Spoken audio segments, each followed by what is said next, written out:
group's been called the most entrepreneurial generation in history. That's what they've been called, Gen Z. The issue is that they are under-discipled. The church doesn't get them, and they don't get the church either. Yet, at the same time, they are extremely entrepreneurial. They are going to shape the future of our culture. And they also have the potential to shape the future of the Western church. We're really convinced that they need discipleship, but we're invested because we want them to become disciple makers in their businesses. So we want their brand to be a place where disciples are made. And we think that can happen in the marketplace.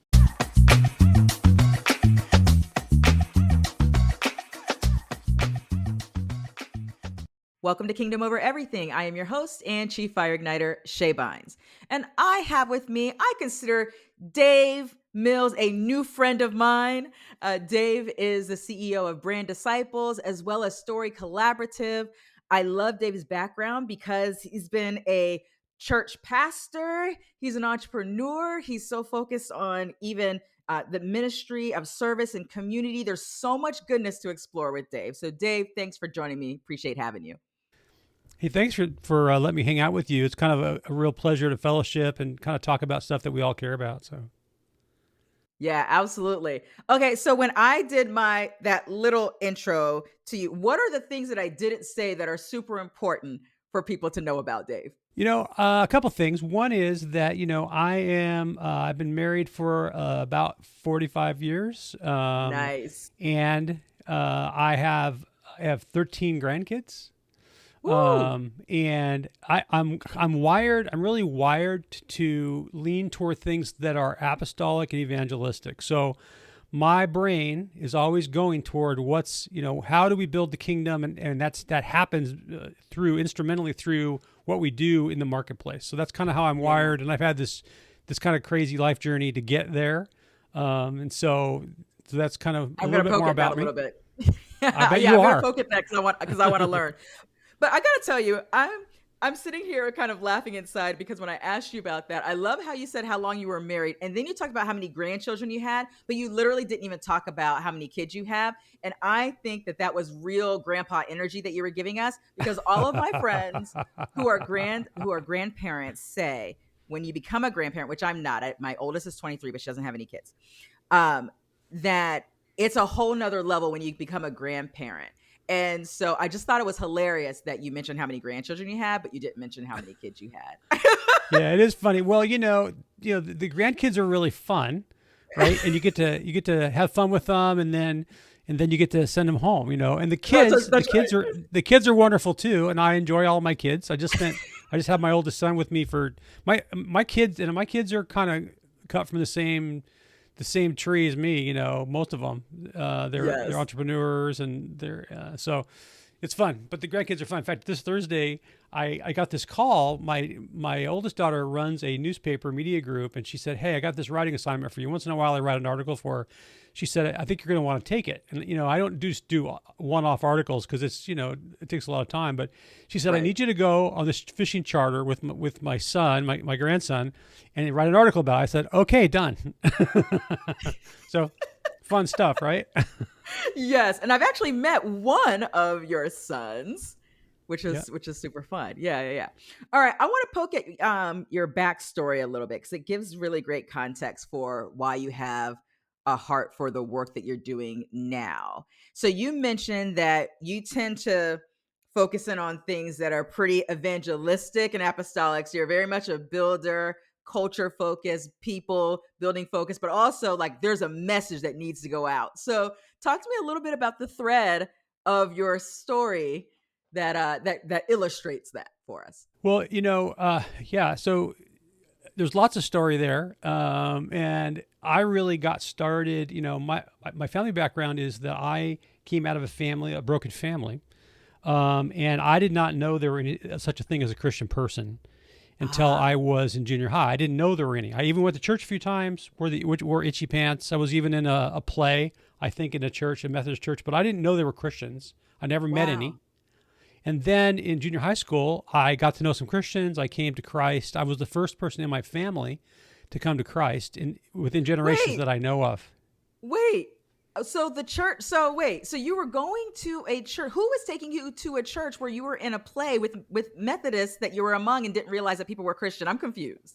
Well, my family was, had some social connections to church, and so Oh, I see. Okay. occasionally Okay. we would go to a church, but I didn't understand anything. And we would bounce between once in a while go to a Methodist church, once in a while go to something else, and it was not. Right. There was no discussion about it. I see. And I was very young at that point, but all through my older childhood, adolescence, I didn't meet or know any Christians in my family, except for Wow. one. I did know one Christian, and that was my uncle, and he was a Jesus people kind of guy. He lived in downtown Portland, and he would come over late at night after my parents had split up. He would talk to my mom while I was in bed, and they would argue, and he would tell her that Jesus was the only way, and she would say, "I don't go for that." So that's the only person I ever heard talk about Jesus. Wow. And then I met Jesus myself, right? And so that really propelled me into a local church, a couple local churches where people invested in me, and they nurtured me, and they became in many ways like my family. And one by one, the rest of my family came to Christ. So that propelled me into a moment in time when I felt the Lord and my wife-to-be was in the same meeting, and we said, we're supposed to do this outreach church planty thing. And so we went on to Bible college, and we went and planted 3 churches, helped with a 4th church, and then we finally landed in a great big multi-staff church. And so doing the church planting thing, I was happy as a clam because I was out there, extending the kingdom, leading people to Christ, and we had lots of fun doing that. And it was hard. There were things that were very hard. And then in the big church, though, this thing went off inside of me.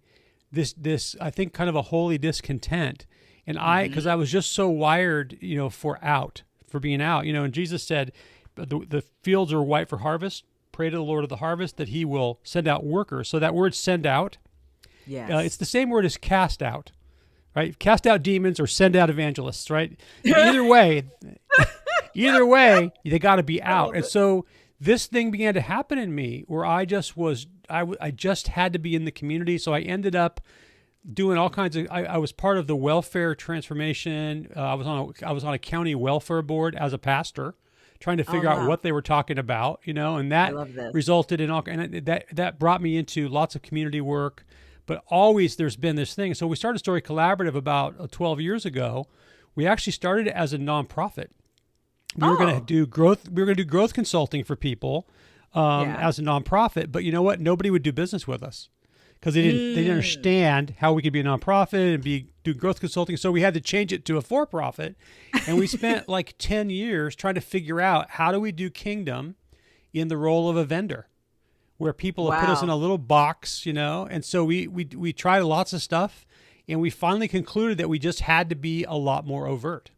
And so a few years ago, we just decided we're going to be very overt and very out front with this, and we're not going to be politically correct or, ignore the niceties, But the whole journey, for me, the whole journey was I did not understand my wiring. I didn't understand this drive to start things. Like when I left Bible college, I had 3 jobs at the same time and planted a church at the same time. Oh my gosh. So I was selling shoes, selling real estate, and I was working at UPS, right? at the same time, and planning a church. So I didn't understand that, and honestly, like people in the church didn't understand it either. They didn't get it. They didn't understand because so one pastor looked at me and said, "You're kind of a pastor with weird gifts." That's what he said to me. That's what he said. So there was not a lot of support for this kind of living on the margins, I like to call it being a link rider, being on on the margin between church and marketplace. And I didn't understand. And so I didn't have as much fruit as I could have had. Right. I didn't have as much fun as I could have had. And as I've come to understand my wiring, and a lot of that, honestly, thanks to Alan Hirsch and the people at 5Q. Yes. They've really helped me to understand what that wiring means. And also, what does an apostolic evangelistic person look like when they're immature versus mature, right? That's Really? So good. like there's a big stuff there that I've had to wrestle with, Yes. and my team has also been doing the same thing. And so we're having these great dialogues about, how come you see things that way? But I just think that in retrospect, if somebody had explained to me, hey, this is how you're wired, and let me talk to you about how you're going to have to learn to walk in this journey, right? And it would have been awesome if I had had like support around me or to explain Yes. that to me, help me to grow up and do a better job at business and do a better Yes. job in kingdom work. And so that's kind of the genesis of why we want to help young entrepreneurs who have a heart for God to figure this out, right? Because And that's brand disciples. that's brand disciples. And that's why we think they're wired for this, but Yes. someone's got to explain it to them so that they Yeah. understand, how Yeah, they're actually that's wired. really good. I love that so much. I want to ask you a question about something you said. So you're talking about this, how you started Story Collaborative as a nonprofit, that no one wanted to pay you to do that, but you continued that work on the marketing consulting side. So where did you who are the clients for that? Who are you working with? Once you shifted to this is a for-profit business and we're working with people on this side, but still with operating from a kingdom expansion focus, who are the people that you're working with on that side of things? So it's a mixture of people, and so some of them are traditional, typically, micro enterprises, maybe 10 employees or less. Most of them have a sales team of some kind, and they could be in a variety of industries. We have in the tech sector, cybersecurity. We've done healthcare. We've done manufacturing. We've done all kinds of things. We've done staffing. We've done real estate. We've done construction. So the characteristics are they're companies that want to grow, and they Yeah. have a sales team that has to learn how to function. And typically, Mhm. you see these silos develop. So, and then we also get to work with some nonprofits. And so, like right now, we're working with a nonprofit that's a Messianic Jewish ministry that's very large. It's a real pleasure to work with them. And so it's a huge mixture, but for us, it's about being in the marketplace Right. and spending time with people who have real needs. So that brings value to brand disciples because Yeah. yesterday, we were with our accelerator group. We were talking about, the ideas of churn, the ideas of cost of customer acquisition, things that we practice on the growth consulting side that matter to these young entrepreneurs, So Yes. I love that. Okay, so let's talk about this world of brand disciples, which you started about 2 years ago, it sounds like? about 3 years ago. About 3 years ago. Okay. Yeah. All right. So I love this. You chose the word disciples and brand disciples, which I know is super intentional. And I'm thinking about some of the things that you shared, and you were talking about, what does it look like to have this identity, but be immature versus what does it look like to be mature, and the bridge. And you're like, I wish someone helped me. And so it makes so much sense to me that you would have brand disciples because you're seeing that the importance here is helping to walk people through so they can grow in maturity in who they are in Christ, how Christ is even expressed through them to what they're doing in the marketplace, and how they're wiring that design, that God-given design they have, how that can be expressed in very, tangible ways in their lives. So I would love to hear more of some of your thought process and experiences and the things that the Lord's talking to you around this discipleship and walking people through, and some of those keys. Yeah. Well, I think if you think about, as we do, as you think about like, for instance, Gen Z as a group, the surveys on them are between 80 and 93% want to be entrepreneurs. 83 to 90%. 80 to 93%, depending on which survey you Wow. look at, want to be, and some of them have taken steps to do something about it. 71% see that in their future, and there's a lot of reasons for that. Like during the epidemic, we discovered we could have a life at home, right? So there's a lot of Yes. reasons why people are not going to go back, to where we were. Right. But this group's been called the most entrepreneurial generation in history. That's what they've been called, Gen Z. And so the issue is that they are under discipled. The church doesn't get them, and they don't get the church either. Only about Right. 10% actually go to church really regularly, and about a third don't even like church, even the idea of church. So Yes. they're less church than even the previous generation. About 4% of them have a biblical worldview. only 4%. 4%. So you have these, yet at the same time, they are extremely entrepreneurial. So we did a survey last year, and we found about 72% of them fell into what we would call classically a catalytic personality type. And so some didn't. Some of them were, and we based this on Ephesians chapter 4. So we would say that is apostolic, prophetic, and evangelistic. So you have this entrepreneurial, kingdom gifted group, a generation of people, and they're disconnected from the church, right? Yet they are going to shape the future of our culture. Yes. And they also have the potential to shape the future of the Western church, right? Because if you look at like what's happened in the UK and Australia, there's no momentum to the church. Mm-hmm. And so as a result of that, there's a lack of catalysts in those environments. So they're now like pre-Christian societies. Yeah. So that's where we could be going. Church is in decline. And so the church has failed to connect with this entrepreneurial kind of person, as evidenced by my own story. Like I was in church the whole time. I went to Bible college the whole time, right?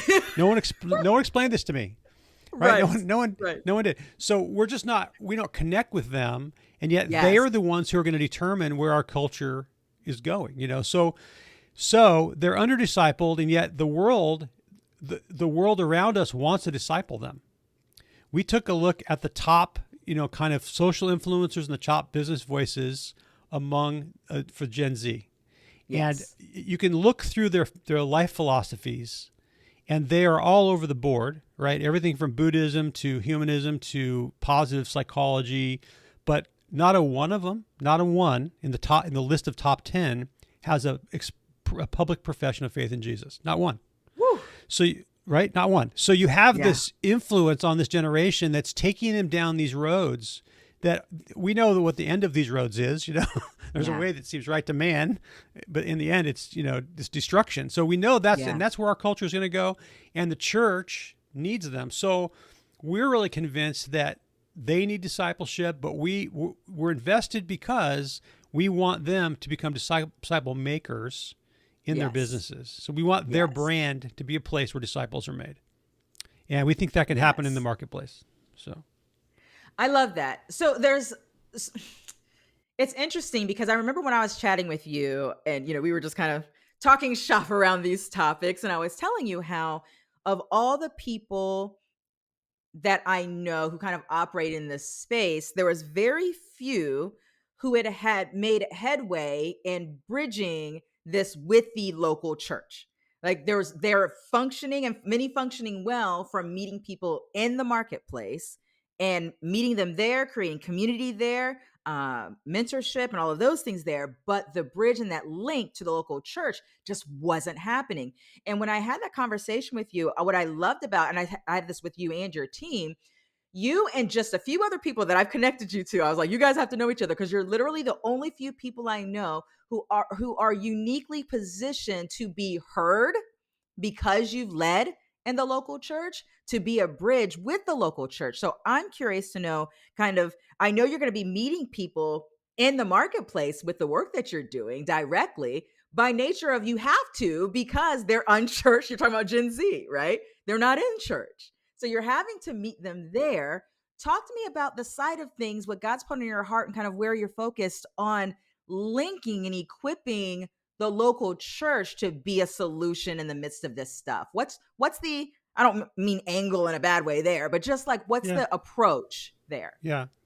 Well, we're still developing it.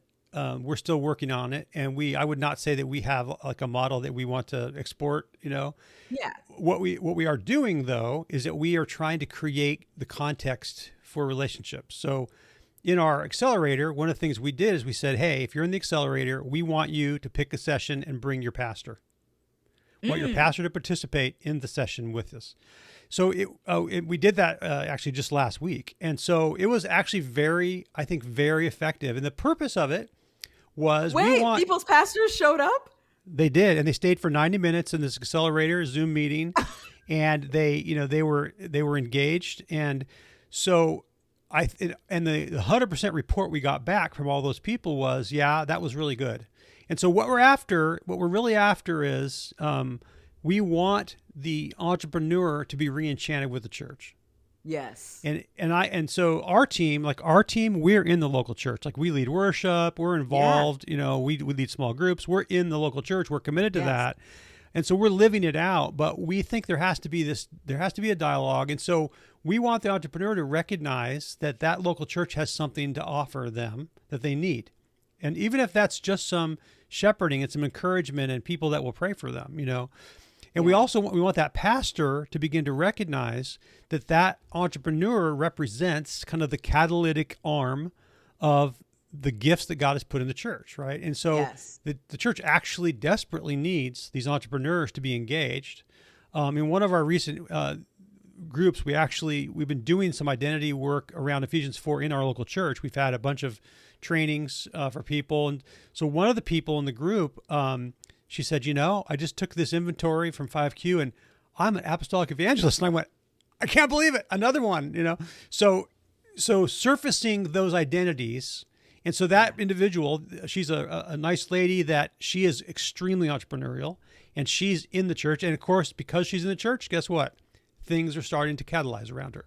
Yes. She's seeing things. She's taking action. She's leading, even though she just showed up in the church, right? So, so we want the church to recognize the value of having these people and also their need to be discipled.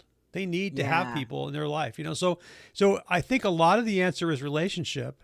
And I think we're trying to create environments. We're doing another one of those in October. We're doing a large community meeting. And part of the strategy is that we want churches to be in the kind of the leading role to have dialogues with entrepreneurs. So a lot of this is around dialogue, Shay. And I, if there was a magic way to do it, we are working on a couple of books, but as you know, the books are about, helping people go deeper and getting their attention. And so I don't have a magic wand, but I just know that the body of Christ was designed to function with all 5 of these Ephesians 4 gifts in operation. Yeah. And if they're not operating, the body's not healthy and it cannot be healthy. And so we have to reinvigorate that, in order for the body of Christ to be healthy. So, that's so good. And it's not easy, I love that. Yeah. Yeah. I love that you're like, bottom line, this is around relationship. I mean, because it is, this is bottom line is, and that's why I just love the intentionality, even around discipleship, around helping people, walking people, connecting people. It's all around the people. It's all around the relationship. You can't bypass that step. When you do, at least my experience has been, if we don't have the relational aspect, then you might pick up something, but it doesn't last. So there's no lasting fruit if there's not some level of community and support and relationship to undergird it, to be around it, and to help propel it. Yeah. And there's a little bit of oil and water here because entrepreneurs are just wired to get things done, right? That's right. They're wired for movement. Yes. They're wired for change. They're wired for opportunity. And churches typically are wired for stability, order, structure, harmony, right? So there's a little bit of this sandpaper effect, it's just reality. And so that's why entrepreneurs have just not typically found a really strong connection to local churches, And so I would say I'd say responsibility is on both parts. Yes. But I feel like it's a kingdom priority, If we can't get them connected, then they're going to be connected to, something else that's just wacky, and destructive. And, they're going to build their businesses around philosophies that just don't bring the kingdom, Yeah. Yeah. I have a question about, so you and your leadership and you kind of fully embracing just your design and how that shows up in your everyday. So now, so you have 2 businesses, right? How many employees do you have on the Story Brand Collaborative side? We have about 10 altogether. Yeah. Did I say that right? Is it Story? What is it? Story Collaborative? Story Collaborative. Story Collaborative. Yeah. Right. Yeah. I'm mixing all of your things together. So on the story, so now I missed the answer to my question. How many did you say? About 10. Yeah. Okay, cool. All right. So I'm curious about kind of in your everyday, in terms of your wiring, you've had a 12, I think you said a 12-year-old business with that, right? That you're the CEO of with a team. You're in the startup mode, first few years, kind of startup mode on something else. How are you? I'm asking this for myself too, because I've had to navigate some of this stuff. How are you kind of navigating? What are some of the keys for you in being a CEO, stewarding culture in a team to deliver and having kind of the growth focus on that, and also the excitement of being a builder on something new? Like, how are you bridging all of these things together? What's it like for you? Yeah, it's not easy. I mean, what I've done essentially is I've reserved about half of my time because Brand Disciples is a nonprofit, Yeah. so I've reserved half my I'm acting like I'm a half timer, but I'm not. I'm actually trying to run a full time business half time, Yes. and I still do some of the work too. So I think that you know part of the challenge here is just having really good focus. And as a person who's kind of entrepreneurial, not kind of, I'm pretty entrepreneurial, Yes, So you are. and so the challenge is like I can spitball ideas all day to how to solve something or how to get somewhere, but you have to be super focused. And so the team helps me not to be wacky and just go all over the Yes. place, right? Because I can come up with all kinds of Yes. stuff. And honestly a lot of prayer about like what's the right direction, where do we invest, and we're always looking for those places where we feel like God's grace is opening doors or his power is making things happen. Because if we were to Yes. try and do this on our own, like it ain't going to happen. No way. So that, and then I think the other part of it is, part of what we train entrepreneurs with is understanding who else is on your team and who else, what their gifts are. And so like, fortunately, the other co-founder with me on both businesses is my youngest daughter, and she actually is wired as a shepherd teacher. So she's really This is different than great. me. But Yes. but but she will tell you, she would say, "Hey, I was raised in an apostolic evangelistic home." So Yes. and she married a guy who was also wired that way, right? He's a great Yes. guy. I think you've probably met Chad. Um, so she understands this maybe better than most, right? But still, like there's still pushback, right? Yes. Right, and there's a great balance that comes from having an understanding about who you're working with, and what their strengths are, and what your strengths are, and also we're all just trying to grow up. So I think humility has got to be part of the game. We just have to be Yeah. honest about the stupid stuff we do, or Right. if we're wrong, or Yes. when we're wrong. That's right. And I actually, you were talking about this earlier. I love that you're doing that simultaneously with Brand Disciples, because you are able to, in real time and just the everyday of doing that, you will be connected to the everyday challenges and things that are necessary for those who are walking that out, that are, the Gen Zs that are, in their startup phases or a little bit further, maybe 0 to 5 years in or whatever, and the real things that they're having to deal with.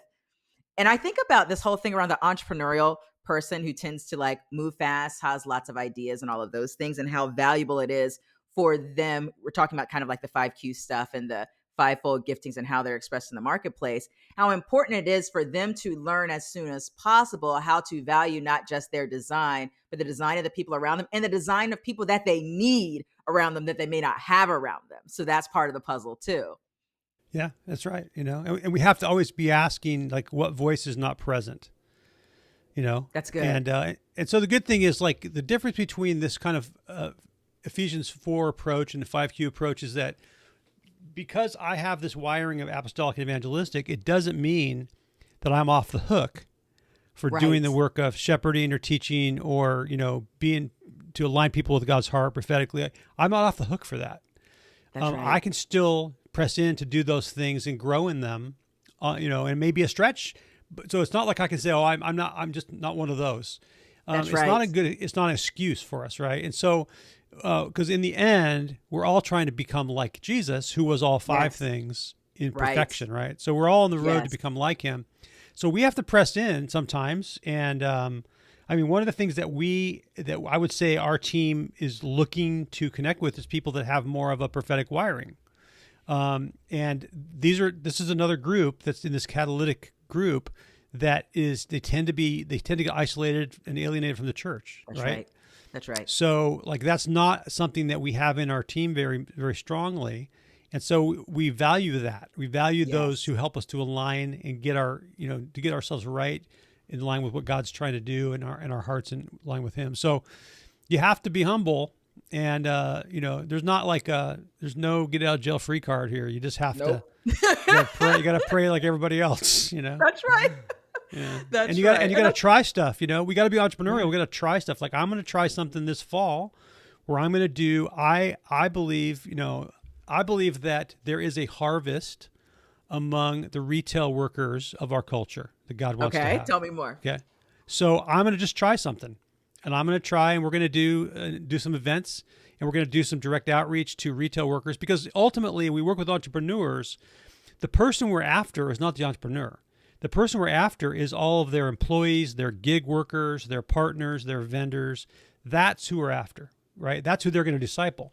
So, right. And there's this justice element. Like, I was thinking about this the other day. Like, you have all these grocery workers. Like, go to Lidl, or go to one of the maybe smaller brand grocery stores, and these are folks working super hard, but they are probably not getting paid that much. Like, so, and they serve me every time I go there, or I drive through Taco Bell.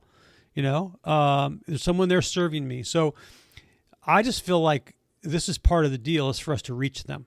Right. Yeah. And so we're going to be doing some stuff, and some of this I think we're going to have to model for entrepreneurs to say, look, here's some ways you can do this. Yes. And so we're going to just try stuff, and some of it will probably be terrible, but we'll have fun anyway. That's right. I just did a post this morning on Facebook. Right? Sometimes you got to do some things wrong to figure out, how to get them right. It's like, we've got to be willing to try some things, move on the things that God's placed on our heart, and learn, and and just consider that whatever the learning that we get in that process is valuable. So super good. Yeah. I love this. And there's no shortcut. Like, as an entrepreneur, like, you got to try stuff. The agile philosophy, we do agile at Story Collaborative. It's, fail fast.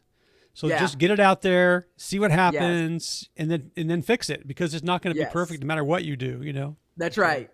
That's exactly right. I love it. I love it. Okay. So I am a happy supporter of Brand Disciples. As you said, that's a nonprofit. So those who have a heart for, what Dave's talking about here and want to be a part of it. Maybe it's not something that you do in your day to day, but you're like, I see a lot of value in this, and also what you'll be modeling that can be exported to others, that can be multiplied in time. Then I encourage you guys to check out Brand Disciples and to support that. But Dave, how do people get connected with you? What's the best way if people are like, this is really great, I want to get more connected with what's going on? Yeah, they can check out our website, which is branddisciples.com. They can email me, which is dave@branddisciples.com. And I'm happy to have a conversation.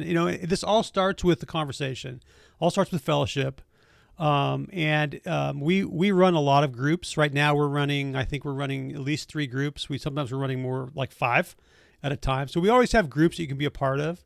And so there's lots of opportunities. Or if you're a church leader and you want to figure this out with us, we'd love to have that conversation, and to see what God might do. So that's so good. We'll have to have a conversation next year about some of the things that you've learned from your experiments that are happening in the second half of this year. For sure, right? Yes. I'll tell the real truth. Like, the Bible's unique because it tells the real story. So I'll follow that model. I'll tell the real story about what worked and what didn't work. So yes, I would love that. We really appreciate your support, on a personal level, and in support of what we're doing. And we tell, honestly, we tell a lot of people that they need to read Grace Over Grind. We just tell them, like, this is mandatory reading, because every group we talk to, every single one, they all are having this grind rest struggle. I mean, it doesn't matter what the group is. So that's something that we're resting on, helping you helping them figure that out. So that's something we really appreciate. I love it. Well, I appreciate you, Dave. Thanks for joining me today, and I look forward to having you back. We could talk about some of those experiments and how it all played out. But I just bless the work that you're doing and your team. I just really, really wonderful stuff. So I love it. Thanks for joining me, Thanks Dave. so much. Thank you.